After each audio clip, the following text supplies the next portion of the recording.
अस्सलाम वालेकुम। आज हम सॉल्व करेंगे फाइनेंशियल प्लानिंग और बजटिंग के विंटर 2022 का पेपर। पहला सवाल देख लेते हैं इसमें। पहले सवाल फैक्टरिंग का है। बेसिकली वो आपसे कह रहा है कि एक ब्लू कंपनी है जिसमें एनुअल क्रेडिट सेल्स जो है वो 1 मिलियन की हुई है। कस्टमर्स जो हैं वो तकरीबन 45 डेज लेते हैं उसको पे करने में। इसके जो बैड डेबिट्स हैं वो 2% हैं। कंपनी जो अभी अपने फाइनेंसिंग कर रही है वो बैंक ओवरड्राफ्ट से कर रही है जिसपे इंटरेस्ट पेएबल जो है वो 15% है। एक फैक्टर ऑफर कर रहा है उनको, लेकिन उस पर जो चार्जेस ले रहा है वो 2.5% ले रहा है। ये एक नॉन रिकोर्स फैक्टरिंग सर्विस है, जिसका मतलब ये है कि अगर इन केस अगर फैक्टरिंग करने के बाद अगर कोई बैड डेट होता है तो उसकी जितनी भी जिम्मेदारी है वो अब फैक्टर पे ही जाएगी, कंपनी का उससे कोई ताल्लुक नहीं रहेगा। इससे फ़ायदा ये होगा फैक्टरिंग लेने से कि कस्टमर्स का जो ये क्रेडिट था वो 45 डेज ले रहे थे पे करने में, अब वो रिड्यूस हो जाएगा 30 डेज पे। जो फैक्टरिंग है वो 80% पे होगी, जिस पे इंटरेस्ट चार्ज लगेगा 8% पे। और इस पे जो फैक्टरिंग एडमिनिस्ट्रेशन कॉस्ट खुद ले रहा है तो उस पे हमें जो फ़ायदा होगा वो 8,000 का होगा। हमें बेसिकली निकालनी है, वो कह रहा है हमें what would be the effect of annual profits if blue company decides to use the factor services, assume 365 days। Basically इसमें हमें निकालना होगा कि फैक्टरिंग लेने से हमें कितना फ़ायदा हो रहा है और कितना नुकसान हो रहा है। तो चलिए इसको सॉल्व करते हैं। सबसे पहले देख लेते हैं कि हमारे पास पुराने केस में जब 45 डेज लग रहे थे तो उस वक्त हमारे पास अकाउंट रिसीवेबल कितने थे। ये हम निकालेंगे अकाउंट रिसीवेबल टर्नओवर से। अकाउंट रिसीवेबल किस तरह से निकालेंगे, हमारे पास अकाउंट रिसीवेबल टर्नओवर का फॉर्मूला होता है, मैं आप लोगों को पहले भी करवा चुका हूँ, क्रेडिट की sales divided by account receivable. अब हमें चीज़ दी हुई है डेज में, तो इसको हम इस तरह से लिखेंगे 365 डिवाइडेड बाय 45 डेज, और हमारे पास सेल्स जो हुई है वो 1 मिलियन की हुई है और हमें अकाउंट रिसीवेबल निकालने हैं। तो यहाँ पे हमारे पास अकाउंट रिसीवेबल की वैल्यू हो जाएगी 123,304.56। ये हमारे पास ओल्ड केस में आ गया। न्यू में हमारे पास क्या है, न्यू में हमारे पास हो जाएगा 365 डिवाइडेड बाय 30, और ये सेम ही रहेगा। यहाँ पे हमारे पास अकाउंट रिसीवेबल की जो वैल्यू आ रही है वो है 82,169.27। करंटली वो हमसे कह रहा है कि 15% पे चार्ज हो रहा है, तो हमारे पास वैल्यू है 123,304.56। ये हमारे पास करंट सिनेरियो हो गया। ये हमारा चार्ज हो रहा है 0.15, 15% पे हो रहा है। इसकी वैल्यू हमारे पास आ गई 18,495.68। और न्यू सिनेरियो में हमारे पास दो केसेस हैं। न्यू सिनेरियो में वो हमसे क्या कह रहा है, 80% वो ट्रेड रिसीवेबल्स लेगा और उस पर कॉस्ट कितनी रहेगी 8%, यानी कि बाकी जो 20% है वो हमारा वही 15% के रेट से ही जाएगा। इसको सॉल्व कर लेते हैं। हमारे पास जो वैल्यू है कितनी आई है, हमारे पास यहाँ पे 82,169.27। पहले केस में कितना है 80% है और उस पर कॉस्ट हमें कितनी बता रहा है वो 8% है, 0.08। ये वैल्यू हमारे पास आ जाएगी 5,258.83। और दूसरे केस में हमसे वो क्या कह रहा है, जो रिमेनिंग 20% है वो पुराने वाले केस में ही रहेगा। 20% और पुराने वाले केस में हमारे पास कितना था 0.15, यानी कि 15% था। यहाँ पे हमारे पास वैल्यू हो जाती है 2,465.08। हमारे पास टोटल डिफरेंस कितना आ रहा है, इस चीज़ में से हम इसको और इसको जब माइनस करेंगे तो हमारे पास डिफरेंस आ जाएगा 10,771.77। इन दोनों सिनेरियोज को जब हम कंसिडर कर रहे हैं, यानी कि रेट्स को कंसिडर कर रहे हैं, पहले हमें इतना रेट लग रहा था, जब फैक्टर लिया हमने तो वो कह रहा है 80% पे इतना रेट लगेगा, लेकिन बाकी जो 20% है उस पे इतना रेट लगेगा। अब हम देखते हैं हमारी टोटल सेविंग्स कहाँ कहाँ और कितनी हुई है। सवाल में वो हमसे कह रहा है कि हमारी एक तो सेविंग हो जाएगी क्योंकि बैड टैप्स हमारे हैं 2%, तो ये हम जब फैक्टर को दे देंगे तो ये चीज़ हमारी बच जाएगी। और दूसरी जो चीज़ है वो ये कह रहा है कि हमारे यहाँ पे एडमिनिस्ट्रेशन जो कॉस्ट है वो 8000 वो भी हमारे पास बच जाएगा। तो टोटल सेविंग्स हम किस तरह से करेंगे?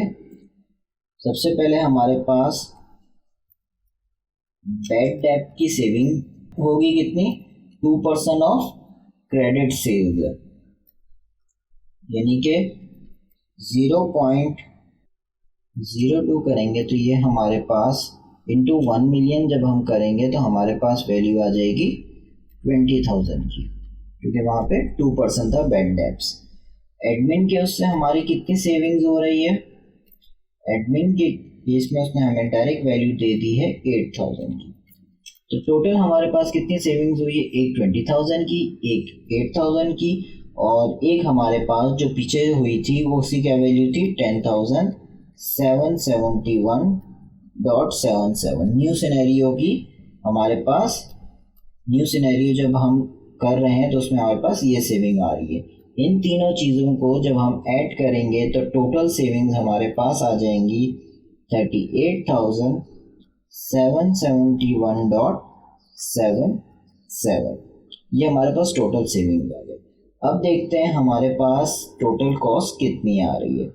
एनुअल कॉस्ट वहाँ पे हमें बताई भी है 2.5% ऑफ क्रेडिट सेल्स, ये इसकी कॉस्ट है। तो कॉस्ट हमारे पास क्या है? क्रेडिट सेल्स कितनी है? 1 मिलियन, और उसको मल्टीप्लाई कर देंगे 0.025, ये हमारे पास वैल्यू आ जाएगी 25,000। तो हमारे पास नेट प्रॉफिट कितना हो गया? इस वैल्यू और इस वैल्यू को जब हम माइनस करेंगे तो हमारे पास नेट प्रॉफिट आ गया 13,771.77। ये हो गया आपके पार्ट ए का आंसर। इसमें बेसिकली करना यही था कि आपको निकालना था कि आपकी कहाँ कहाँ कॉस्ट लगेगी आपको फैक्टरिंग लेने से, जो हमने यहाँ निकाल दी, और सेकंड हमें निकालना था कि हमारी सेविंग कहाँ कहाँ हो रही है। ठीक है, इस सवाल में वो मज़ीद आगे पूछ सकता था कि हमें ये फैक्टरिंग लेनी चाहिए या नहीं लेनी चाहिए। हमारा ये नेट प्रॉफिट पॉजिटिव में आ रहा है तो एक ऑब्वियस है कि हमें फैक्टरिंग लेनी चाहिए, क्योंकि उसमें हमें ये 13,771.77 का फ़ायदा होगा। ठीक है, पार्ट बी में बेसिकली एक थ्योरी का सवाल है जिसमें वो कह रहा है कि एडवांटेजेस और डिसएडवांटेजेस क्या हैं फैक्टरिंग के। इसके एडवांटेजेस हमारे पास क्या हो जाएंगे? सबसे पहले बात है फैक्टरिंग आपको क्या करता है। फैक्टरिंग बेसिकली आपको ये पता होना चाहिए कि फैक्टरिंग कहते किसे हैं। फैक्टरिंग बेसिकली ये होता है कि आप अपने अकाउंट रिसीवेबल्स को, यानी कि वो पैसे जो कस्टमर्स ने आपको देने हैं एक पर्टिकुलर पीरियड के बाद, वो आप किसी और को बेच दो। तो इससे फ़ायदा क्या होगा? इससे फ़ायदा ये होगा कि आपको इमीडिएटली पैसे मिल जाएंगे, तो आपके कैश फ्लो बेहतर हो जाएगा। दूसरी बात ये है कि आप अपनी मैनेजमेंट, ये जो रिसीवेबल की मैनेजमेंट है, ये किसी और को दे रहे हो, तो ये है कि आप अपने कोर फंक्शंस पे ज़्यादा वो कर सकते हो, अपना फोकस कर सकते हो इन चीज़ों पे, इन चीज़ों की आप टेंशन दूसरे बंदे पे डाल सकते हो। ठीक है, तीसरा आपका क्या है, क्योंकि इसमें भी आपने केस में देखा कि आपके बैड डेब्ट्स बच जाते हैं, तो ये है कि आप बैड डेब्ट्स का रिस्क भी आपका कम हो जाता है। तो ये हो गए इसके 3 एडवांटेजेस। डिसएडवांटेज की बात करें तो एक तो ऑब्वियस है हमारा इंक्रीज कॉस्ट, के हमें इसमें कॉस्ट ज़्यादा मिलती है। फॉर एग्जांपल अगर हमें एक्चुअल रिसीवेबल्स हम जब ले रहे होते हैं तो शायद हमें 100K का फ़ायदा होता, लेकिन इसके करने से हमने, क्योंकि इस पर कॉस्ट वगैरह भी पे की है, सस्ते उसमें बेचा भी है, तो हमें शायद फ़ायदा 70K या उससे कम का हो। तो इसमें ये होता है कि हमें कॉस्ट ज़्यादा लगती है और हमारा प्रॉफिट कम होता है। ठीक है, तो एक तो हमारा नुकसान ये हो गया। दूसरा हमारा नुकसान ये हो गया क्योंकि अब कलेक्शन का जो प्रोसेस है वो कौन करेगा? वो ये करेंगे, आपके फैक्टर करेंगे। तो इसमें क्या होगा कि कस्टमर्स के साथ आपकी रिलेशनशिप आपकी थोड़ी सी ख़राब हो सकती है। तीसरा आपका इसमें नुकसान ये है कि जब लोगों को ये बात पता चलेगी कि आप अपने रिसीवेबल्स किसी और को बेच रहे हैं किसी भी रीज़न की वजह से, लोगों का, कुछ लोग ऐसे उसमें सोच सकते हैं कि शायद ये आपकी फाइनेंशियल डिस्ट्रेस की कोई सिग्नल है, या फिर ये शो कर रहा है कि आपकी जो क्रेडिट आपने लोगों को दिया है वो सही नहीं है, या इस किस्म का कोई भी एक नेगेटिव सिग्नल इसे समझा जाता है। तो ये भी आपका एक नेगेटिव पॉइंट हो गया, ये भी आपका एक डिसएडवांटेज हो गया। ठीक है, अगले सवाल को कर लेते हैं। अगला सवाल बेसिकली एक, उसमें करना कुछ भी नहीं है, कोई कैलकुलेशन वगैरह नहीं करनी है, सिर्फ आपको अपनी राय देनी है कि क्या हमें ये डिविडेंड पॉलिसी जो हमने रखी हुई है उसको कंटिन्यू करना चाहिए या नहीं। इस क्वेश्चन को देख लेते हैं। Ashra is a company that is managed by two individuals who set up it 12 years ago. In the current year, the company was launched on stock market. Previously, all the shares have been owned by its two founders and certain employees. Now 40% of the shares are in the hands of investing public. The company's profit growth and dividend policy are set out. ये इसमें साल लिखे हुए हैं, ये current year है जिसमें ये स्टॉक एक्सचेंज पे लिस्ट हो रही है, और ये प्रीवियसली है, ठीक है। ये इसमें प्रॉफिट दिखा रहा है, ये इसमें इसके शेयर कैपिटल दिखा रहा है, ठीक है। और यहाँ पे ये वही प्रपोज कर रहा है कि इसने तकरीबन ये समझें कि 50% प्रॉफिट का ऑलमोस्ट ये आपका डिविडेंड में पे कर रहा है। तो यहाँ पे भी इसने वही किया है स्टॉक एक्सचेंज पे लिस्ट करने के बाद। अब वो ये कह रहे हैं, will the continuation of the same dividend policy as in the past be suitable as now the company is quoted on the stock market, ठीक है। वो ये कह रहा है कि अभी भी आपको वही डिविडेंड पॉलिसी रखनी चाहिए। I don't think so. उसका रीज़न आपका क्या है, ये कुछ पॉइंट्स मैंने लिखे हुए हैं। Continuing the same dividend policy as in the past may not be suitable now that the company is quoted on the stock exchange. The company has grown its profit over the years. हम देख रहे हैं उसका profit बढ़ रहा है and has also increased its share capital. उसका share capital भी बढ़ रहा है. However, the dividend payouts have remained stable. वही 50% के हिसाब से ही वो कर रहे हैं. With the company now having 40% of its shares owned by investing public, there may be a need to reassess the dividend policy. पहले जब आपके पास 100% शेयर्स थे तो आप क्या कर रहे थे, जो भी प्रॉफिट हो रहा था उसका 50% आप डिविडेंड में दे रहे थे। अब डिविडेंड जो मिल रहा था किसको मिल रहा था, आपके दो ओनर्स को मिल रहा था और शायद कुछ एम्प्लॉयज़ को मिल रहा था। अब आपने क्या किया है, 40% जो है शेयर्स वो अब नॉर्मल इन्वेस्टर्स के पास है और आपके पास जस्ट कितने रहे, 60% रहे।